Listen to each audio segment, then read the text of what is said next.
तिथि ज्याजो याना विश्व वातावरण दिवस हङ्गुतु संयुक्त राष्ट्रसङ्घीय वातावरण ज्याजोय आह्वाने सन् 1973 निसे देदस जुन 5 तारिक हुनु विश्व वातावरण दिवस हनवै चुङ्गुख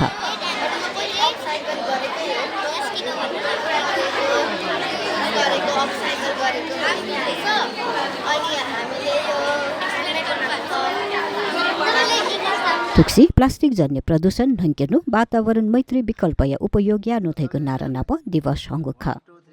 दिवस या चोले यल महानगरपालिका प्लास्टिक मुक्त सहर यागु नीति नेदो कापय मिजा यलय छेका पत्तिक सिद्धिक वितरण याना प्लास्टिक मुक्त सहर अभियान ह्याकेकोका जानकारी बिउगो ख प्लास्टिक जन्य सामानले चाहिँ अहिले यो पृथ्वीलाई नै च्यालेन्ज गर्यो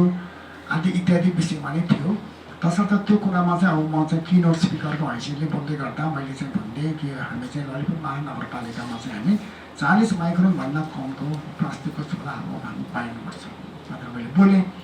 बोल्नु त सजिलो तर काम गर्न त महाभारत रहेछ धेरै गाह्रो यस कारणले हुन गयो कि एक त यसको चाहिँ विधि पुऱ्याउनु पर्ने सार्वजनिक खरिद ऐन 2063 अन्तर्गत हामी अगाडि बढ्नुपर्ने एउटा त्यो चाहिँ साह्रै गाह्रो काम अनि दोस्रो कुरा के त भन्दाखेरि हामीले बनाएको स्पेसिफिकेसनमा चाहिँ हामीले इम्पोर्टेड मेटेरियल युज नगर्ने नम्बर 1 र नम्बर 2 मा चाहिँ त्यसमा प्लास्टिक जन्य प्रडक्टहरू चाहिँ त्यसमा नछिराउने त्यसको चाहिँ मतलब एउटा इन्ग्रेडियन्टको रूपमा चाहिँ त्यो नराख्ने भन्ने यो दुई तिनवटा हामीले कन्डिसन राख्दाखेरि र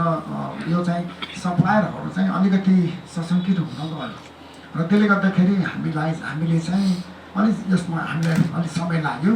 र हामीले बजेटको व्यवस्थापन त त्यसपछिको लगतैको हाम्रो नगरसभादेखि नै मैले यसको बजेटको व्यवस्थापन गरेको तर कार्यान्वयन गर्ने सन्दर्भमा चाहिँ अलिकति हामी पछि परेको तर अन्ततगतमा अब चाहिँ हाम्रो यो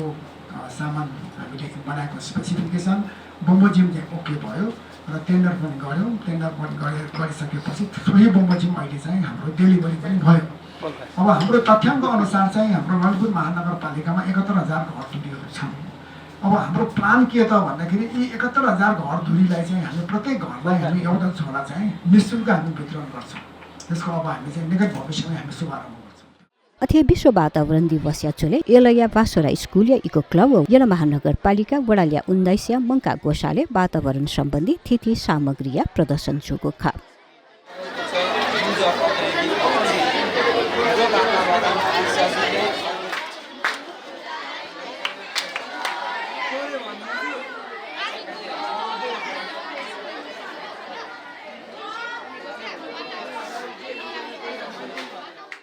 नमस्ते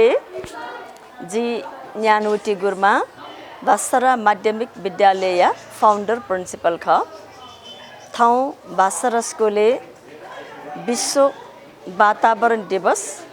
जुन 5 तारिक या त कया मस्ते पाखे वातावरण या त स्वच्छ या त गुकठ थपिन्छ फैले अले वातावरण या त दूषित यागुले जिम्मेवारी त सु अले वातावरण या त स्वच्छ सुना याइले ओ गुकठ यागु तैगु चाहिँ धारणा या त कया मस्ते चाहिँ थन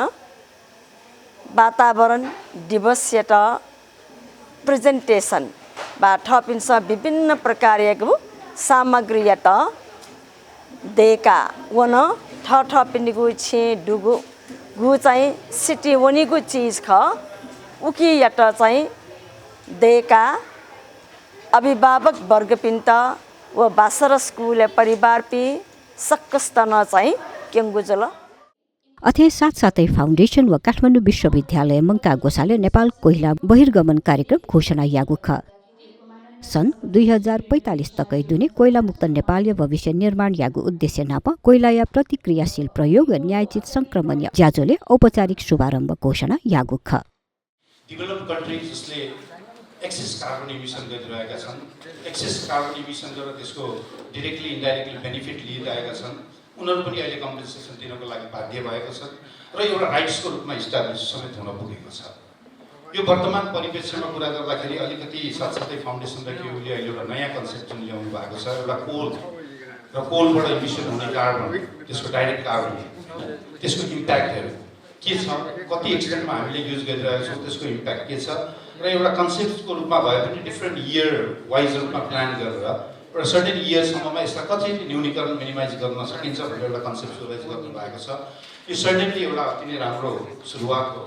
कुनै पनि कुराको सुरुवात जहिले पनि एउटा बिन्दुबाट सुरु हुन्छ र त्यो विभिन्न बिन्दुको पोइन्ट हुँदै गएर त्यसले एउटा लाइन ड्र गर्छ र त्यो लाइनले चाहिँ एउटा ट्र्याक बनाउँछ। यसै सन्दर्भमा नेपालमा कुरा गर्दाखेरि तपाईँ हामीलाई थाहा छ, हामी पनि यो प्रत्यक्ष रूपमा यसको इम्प्याक्टमा परिसकेका छौँ। अराउन्ड टेन्टेटिभली कुरा गर्दाखेरि करिब एभ्री 10 डिकेडमा 0.5 degree centigrade of temperature raise हुँदै गइरहेको छ। त्यो टेम्परेचर रेजको इम्प्याक्टहरू तपाईँहरू हामी प्रत्यक्ष देख्न सक्छौँ।